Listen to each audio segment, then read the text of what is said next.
ও টিপে রাখতে হবে। এই তোমরা লাইটটা দেখাও।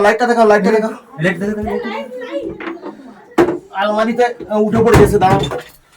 ওরে বাপরে, একটা তো হাই যন্ত্র ফেল, যন্ত্র ফেলে গেছে। যন্ত্রটা ইয়েটা লাগাতে, তুই তো আমি হাতে করে ধরে নেবো ওকে। প্রকৃতি বান্ধব ইউটিউব চ্যানেলে আপনাদের প্রত্যেককে ধন্যবাদ। ফ্যামিলির লোক একসাথে খেতে বসেছিল রাত্রিতে। ঠিক সেই সময় একটি বিশালাকার গোগরো সাপ ছুটে এসে শোকেসের মধ্যে প্রবেশ করে যায়। খাওয়া দাওয়া ছেড়ে দিয়ে ফ্যামিলির সবাই ওই সাপটিকে শোকেস থেকে বার করার জন্য বহু চেষ্টা করে, কিন্তু তারা ব্যর্থ হয়। তারপর ওরা ফরেস্ট ডিপার্টমেন্টে ফোন করে। আমরা ডিপার্টমেন্ট থেকে ওখানে গিয়ে পৌঁছাই প্রায় রাত্রি, তখন বাজছে 12টা। আমরা অনেক চেষ্টা করে আলমারির মধ্য থেকে ওই যেটি শোকেস ছিল সেই শোকেসের মধ্য থেকে আমরা সাপটি বের করতে সমর্থ হই। দেখতে থাকুন সেই দুর্ধর্ষ লোমহর্ষক ভিডিও, কিভাবে শোকেসের মধ্য থেকে আমরা সাপটি উদ্ধার করলাম। আজকে আমি এলাম চন্দ্রকোনা থানার ভবানীপুর গ্রামে। এই গ্রামে এক ব্যক্তির বাড়িতে, বসত বাড়িতে বড় গোগরো সাপ বেরিয়েছে বলে আমাদের ফরেস্ট দপ্তরে ফোন করে। আমরা ফিল্ডে এসেছি। ফিল্ডে এসে যার ফোনে আমি এই ভবানীপুর গ্রামে এসে পৌঁছেছি, তার কাছ থেকে শুনে নেবো যে কী ঘটনা ঘটেছিল। আমরা সন্ধ্যাবেলা এখানে বসে খাওয়া দাওয়া করি। খাওয়া দাওয়া করতে করতে একটি বাইর থেকে সাপ এসে ভিতরে ঢুকে যাওয়ার সঙ্গে সঙ্গে আমরা চেষ্টা করি বার করার। সাপটি কিছুতে বেরায়নি, না বেরাতে ফরেস্টে ফোন করি। ফোন করার পরে দাদা আসেন, এসে সাপটি ধরার জন্য। আমি ফিল্ডে এসে দেখলাম যে সামনেই, বাড়ির সামনেই আছে আলমারি, সেই আলমারির পাশেই বসে আছে বড় গোগরো সাপ। আমরা কীভাবে সাপটি রেস্কিউ করছি সেটা দেখতে থাকুন।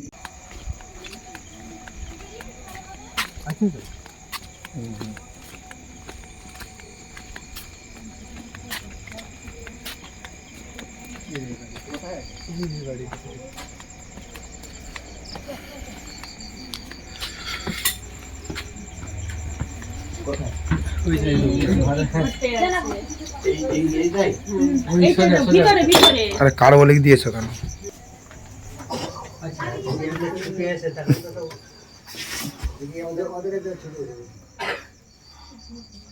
ওই আলমারির পেছনটায়, পশ্চিম দিকের আলমারিটা, ওইটা এইটা পেছনে? হ্যাঁ, এই পেছনে, এইটা হ্যাঁ, ওইটা পেছনে ঢুকেছে। এই জায়গা থেকে ওই জায়গা পেছনের জানলাটাই আছে না কি জায়গা একটা আছে, কলঙ্গার মতো একটা। এখানে কোথাও কলঙ্গা? এইটা আছে না, সাপটাকে আমরা শেষ দেখেছি ওই কোনটায়। কোন কোনটায়? ওই ওই ওই ওই আলমারিটার পিছনে, ওই যে আলমারিটার পিছনে ওই যে একটা কলঙ্ক আছে, ওই যে ওইখানটা দেখুন দিন, ওই যে কলঙ্ক, ওই যে আছে আছে, দেখলে? হ্যাঁ, আমি বললাম তো। আমরা চলে যাবো না, ওরা পয়সাটা দেখে দিচ্ছে। সাপটা আছে, আচ্ছা বলুন না, আমার লাইট দাও।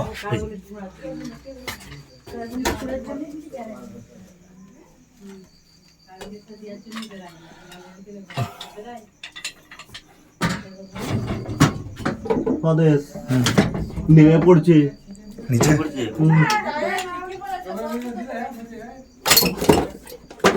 আচ্ছা, ধরেছি। এটা ন্যাজে ধরা হয়ে গেছে। স্লিপ মারবে তো? স্লিপ কি মারবো, হাতে করে ধরে নেবো। হাতে করে ধরে নিয়েছি। এই আলমারির ভিতর থেকে বের করে যাচ্ছে নি টেনে।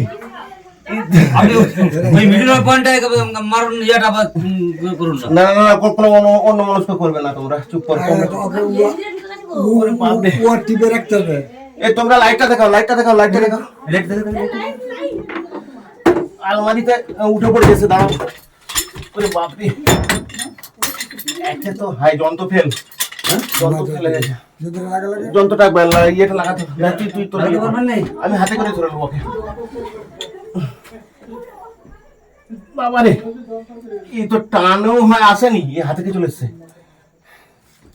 বাবারে, আলমারির একটা ইয়েতে ঢুকে গেছে। ওই যে বেরিয়ে খেয়েছে, আজকে ঘুরছে, ঘুরবে। লাইট মারতে বারণ করছে যে না লাগিয়ে দেখি যন্ত্রটা লাগিয়ে দিই ইয়াটা খুলতে ঠিক আছে আমাকে এইটা ওটা চাইনি আচ্ছা নি দাঁড়াও হাতে করে টেনে কি একে রাখা যায় লোক তো জোর ধরছে তো আলমারির একটা কাঁচের ইয়েতে ঢুকে আছে ওই যে বেজ খেয়েছে ঢুকে গেছে এই যে বেজ খেয়েছে বেজ খেয়েছে দেখা যাচ্ছে কি বলে ঠিক বলে হ্যাঁ এবারে এবারে আসবে ধরে ভালো করে বাবারে না মানা দিল দেবে ও আর মাথা তুলতে পারবে না গোগরো সাপ গোগরো সাপ আপনারা ওই ফাঁকটাকে আসুন ওই গেটটাকে আসুন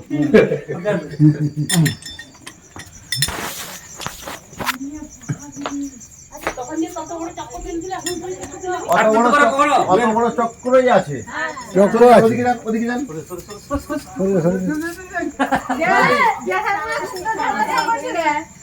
দেখবে চক্র আয় দেখো আমি দেখেছি চক্করটা দেখ আমি বলেছি নাইটা মুড়া ভালো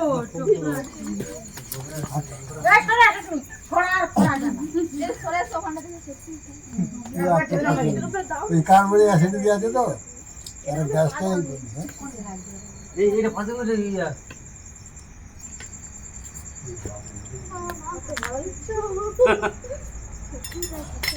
এখন একজনের ঘরে আছে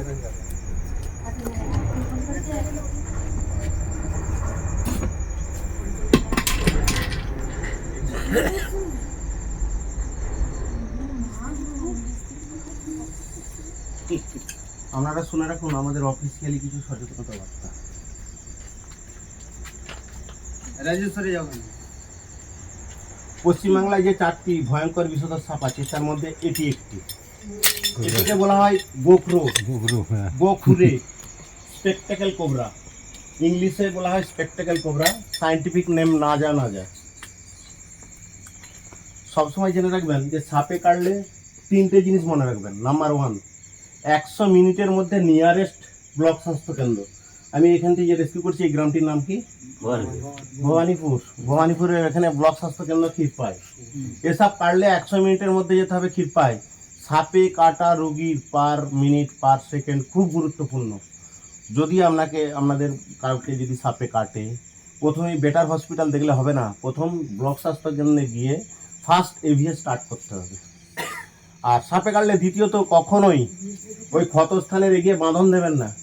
যদি বাঁধন দেন আর সেই সাপটি যদি র্যাসেল ভাইপার অর্থাৎ চন্দ্রবড়া সাপ হয়ে থাকে সেক্ষেত্রে চন্দ্রবড়া সাপের হিমোটক্সিস বিষ আপনার মাংসকে গলিয়ে দেবে আর রক্ত পচে যাবে, অঙ্গহানি হবে। সাপে কাটলে কখনোই ক্ষতস্থানের এগিয়ে বাঁধন দেবেন না। তৃতীয়ত সাপে কাটলে কখনোই ওঝার কাছকে যাবেন না। যদি ওঝার কাছকে যান, ওঝা কী করে বিভিন্ন রকম বুজরুকি দেখিয়ে থালা পিঠে চিটি পিটিয়ে 100 মিনিট সময়টা নষ্ট করে দেয়। দেওয়ার পর যখন বলে তোমরা হসপিটালে যাও, ডাক্তার কি বলে টাইম ইজ ওভার। তাই কখনো সাপে কাটলে ওঝার কাছকে যাবে না। মানে 2023 সালে মানুষ যাচ্ছে চাঁদে, আমরা যাচ্ছি ওঝার কাছকে। পশ্চিমবাসীর কাছে এর থেকে লজ্জার জিনিস আর কিছু নেই। এরা প্রচণ্ড বিষধর, এদের বিষের নাম হচ্ছে নিউরোটক্সিন। এই সাপ কামড়ালে কি হয়, লক্ষণ কি? রক্তকে ক্লট করে করে যাবে, মানে রক্তকে বসিয়ে দেবে। এদের কাজই হচ্ছে কামড়ানোর পর যদি সে বিষ দেয়, এমনিতেই সাপ কাটলেই বিষ দেয়, এটা বাজে কথা না। প্রায় 60-70% ড্রাই বাইট, মানুষ মরে কেন জানো? Heart attack. মানে এত বড় সাপ কামড়েছে হার্ট অ্যাটাক। সাপে কাটলে 3টে জিনিস মনে রাখবেন। আর দ্বিতীয় কথা, বাড়ির মধ্যে জীবনে কার্বলিক দেবেন না। বাড়ির মধ্যে কার্বলিক দিলে নাম্বার 3টে ক্ষতি জেনে রাখবেন। নাম্বার 1, বাড়ির মধ্যে 100% বাচ্চা ছেলে আছে, ওই যে নেগড়াগুলো দিয়ে কার্বলিক দিয়েছেন, ইঁদুর বা বেড়াল ছুটাছুটি করবে, ওদের পায়ে ওগুলো জড়িয়ে যে খাবারে যাবে, খাবার পয়জন হবে। কখনো এটা করবেন না। তাছাড়া দ্বিতীয় কারণ, কার্বলিক দিলে সাপ অ্যারেস্ট হলো, নট ও যাবে, ও অ্যারেস্ট হলো। 11 দিন আহারও ধরতে পারবে না, জলও খেতে পারবে না। 11 দিন কিন্তু অ্যারেস্ট হয়ে রইল। 11 দিন পর যখন ও বেরোবে কার্বলিকের গ্যাস কাট। বাড়ির মধ্যে দিতে হবে কার্বলিক নয়, ব্লিচিং দিলে সাপ বেরিয়ে যাবে। রাতভিত আমাকে হয়তো পেলেন না, আমি একা 3টে থানা কত দূর করবো, হয়তো পেলেন না। কি করবেন? বাড়ির মধ্যে সামান্য কেরোসিন থাকলে ছিটিয়ে দিন, আর বেরিয়ে যাবে। ব্লিচিং আছে, একটু গুলে জলেগুলো ছিটিয়ে দিন, এরা বেরিয়ে চলে যাবে।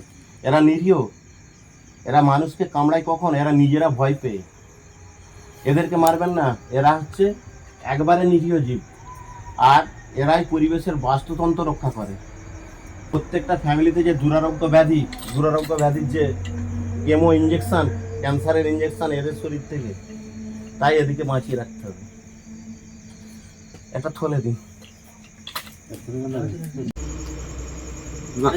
নেই তো দিন আমাকে থলে ফেলুন, আপনি আপনার সরে যান ওদিকে ফেলে।